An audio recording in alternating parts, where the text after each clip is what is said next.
Ya, program Abdia Carong atau Abdia Pintar itu lebih kepada kita menekankan apa yang sudah menjadi program secara nasional di bidang pendidikan. Nah, kalau bicara pendidikan di Aceh itu kan dia bukan hanya pendidikan umum saja, ada pendidikan daya.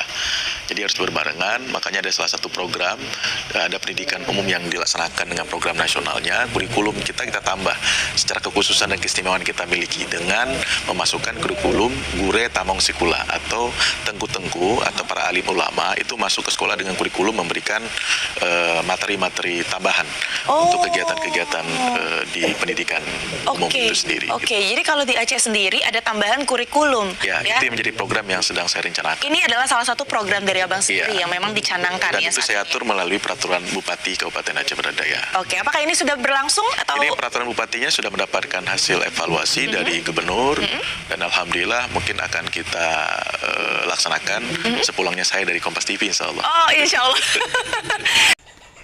Nah, jangan lupa di subscribe, like, and comment. Terima kasih.